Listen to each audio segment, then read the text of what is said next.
지난주 단 이틀 만에 무려 12조 7천억 원이 한 곳으로 몰렸습니다.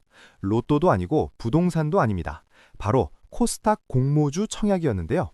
두 회사에 이렇게 천문학적인 돈이 쏠린 이유 지금부터 풀어드리겠습니다. 공모주 청약이란 쉽게 말해 증시에 새로 입성하는 기업의 주식을 상장 전에 미리 사는 겁니다. 남들보다 먼저 더 싼 가격에 살 수 있다는 기대감이 투자자들을 끌어모으는 핵심이죠. 이번에 주목받은 두 기업은 엑스비스와 S팀입니다. 먼저 엑스비스를 들여다보겠습니다. 이 회사는 고출력 레이저 기술을 만드는 기업입니다. 레이저라고 하면 의료나 가공 현장에서 쓰는 그 레이저가 맞는데요.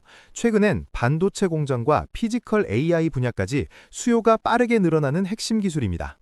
기관 투자자들, 그러니까 증권사나 자산운용사 같은 큰 손들이 먼저 움직였습니다. 수요 예측에 무려 2,411개 기관이 참여했고 그중 78%가 일정 기간 주식을 팔지 않겠다는 의무 보유 확약까지 걸었습니다. 쉽게 말해 이 주식 당장 팔 생각 없다는 신뢰의 신호입니다. 큰 손들의 확신이 일반 투자자들에게도 전달됐습니다. 배정된 물량은 57만 5천 주, 그런데 신청이 들어온 물량은 15억 주가 넘었습니다. 경쟁률 2,711대 1이라는 숫자가 나온 배경입니다. 2,711명이 달려들어 단 한 명만 받아간 셈이죠. 증거금만 약 8조 9,600억 원이 몰렸습니다. 증거금이란 청약 신청 시 미리 맡겨두는 보증금 성격의 돈입니다. 당첨이 안 되면 고스란히 돌려받지만 그 돈이 잠깐이나마 시장에서 움직인다는 점에서 청약 열기를 보여주는 중요한 지표입니다. 이번엔 S팀입니다. 많은 분이 낯설 수 있는데 원래 모델 에이전시로 출발한 회사입니다. 이제는 브랜드를 키워주는 회사로 영역을 넓혔는데요. 매년 2,000건 이상의 컨텐츠 프로젝트를 수행하고 패션 브랜드를 직접 발굴해 투자까지 합니다. S팀의 핵심 키워드는 K-패션입니다. K-컨텐츠 열풍이 패션으로 번지면서 한국 브랜드를 글로벌 시장에 내보내는 역할을 하는 기업에 대한 관심이 높아졌습니다. 투자자들은 이 흐름의 수혜주로 S팀을 주목한 것으로 해석됩니다. S팀도 기관 수요 예측 결과가 인상적이었습니다. 2,263개 기관이 참여한 가운데 무려 99.9%가 공모가 상단 이상의 가격을 써냈습니다. 사실상 전원이 이 정도 가격은 낼 수 있다고 손을 든 셈입니다. 일반 청약 결과는 경쟁률 1,960대 1, 증거금 3조 7,500억 원이었습니다. 엑스비스보다 규모는 작지만 이 역시 시장 평균을 크게 웃도는 수치입니다. 두 기업 합산으로 12조 원이 넘는 돈이 이틀 새 한꺼번에 움직인 것입니다. 왜 이렇게 돈이 몰릴까요? 공모주는 상장 첫날 급등 기대감이 있기 때문입니다. 기관과 일반 투자자 모두 시초가 차익을 노립니다. 특히 기관 의무 보유 확약 비율이 높을수록 단기 매도 물량이 줄어 주가가 버텨줄 것이란 기대가 형성됩니다. 물론 주의할 점도 있습니다. 청약 경쟁이 치열할수록 배정 물량이 극히 적어집니다. 수백만 원을 넣어도 실제로 받는 주식은 몇 주에 불과한 경우가 많고 상장 이후 주가가 반드시 오른다는 보장도 없습니다. 핵심만 정리해드리겠습니다.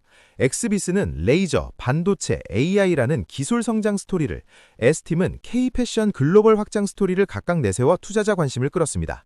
두 기업 모두 공모가를 밴드 최상단으로 확정한 것도 같은 맥락입니다. 두 회사의 상장 일정도 다가옵니다. S팀이 3월 6일, 엑스비스가 3월 9일 각각 코스닥에 입성합니다. 상장 당일 주가 흐름이 청약 열기를 실제로 증명할 테스트대가 될 것으로 보입니다. 결국 이번 공모주 열풍은 기술주와 컨텐츠주 두 축에서 동시에 불었다는 점이 인상적입니다. 시장이 어떤 성장 스토리에 지갑을 여는지 그 흐름을 읽는 것이 투자자에게 중요한 시사점을 줍니다. 12조 원이 움직인 이틀이었습니다. 숫자 뒤에는 기술과 트렌드에 대한 시장의 기대가 담겨 있습니다.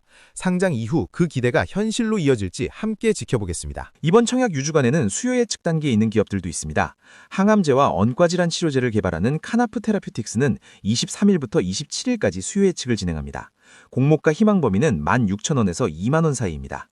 카나프 테라퓨틱스는 2019년 설립된 신약 개발 기업입니다. 2024년 매출은 42억 원을 기록했지만 47억 원의 영업 손실도 함께 냈습니다. 신약 개발 기업 특성상 연구 개발 투자가 집중되는 단계인 만큼 향후 임상 진행 결과가 기업 가치의 핵심 변수가 될 것으로 보입니다. 또 다른 바이오 기업 IM바이오로직스는 27일부터 수요 예측에 돌입합니다. 자가 면역 질환 치료제 2종을 주요 파이프라인으로 보유한 곳인데요. 작년 매출 275억 원에 영업이익 13억 원을 기록하며 수익성을 갖춘 바이오 기업으로 평가받고 있습니다. 이처럼 이번 주간 인터넷 금융, 패션 컨텐츠, 산업용 레이저, 바이오까지 업종 스펙트럼이 매우 넓습니다. 각기 다른 분야의 기업들이 한꺼번에 공모 시장에 나선 셈인데요. 투자자 입장에서는 어느 섹터에 관심을 두느냐에 따라서 선택지가 달라지는 한 주입니다. 공모주 투자에서 기관 경쟁률은 중요한 참고 지표 중 하나입니다. 이번 주 청약 3곳 모두 수요 예측 경쟁률이 1000대 1을 넘겼습니다. S팀 1333대 1, 엑스비스 1124대 1. 이 숫자들이 기관의 높은 관심을 보여주는 대목입니다. 그러나 기관 경쟁률이 높다고 해서 상장 이후 주가가 반드시 오르는 것은 아닙니다. 공모주 시장에는 따상이라는 말이 있을 만큼 기대가 크지만 상장 첫날 하락하는 사례도 적지 않습니다. 공모가 대비 성장 여력을 냉정하게 따지는 자세가 필요합니다. 특히 K뱅크 경우 공모가를 낮춰 잡은 만큼 밸류에이션 부담은 줄었습니다.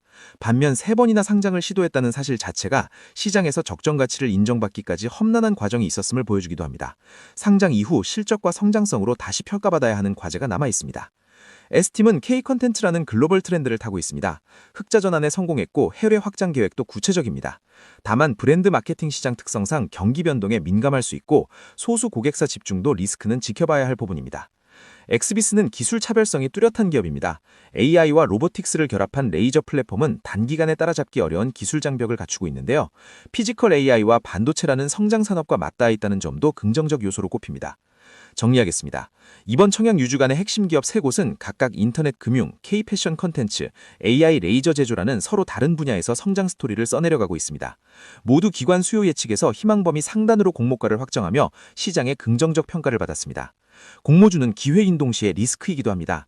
화려한 경쟁률 숫자 뒤에는 각 기업이 풀어야 할 사업 과제들이 존재합니다.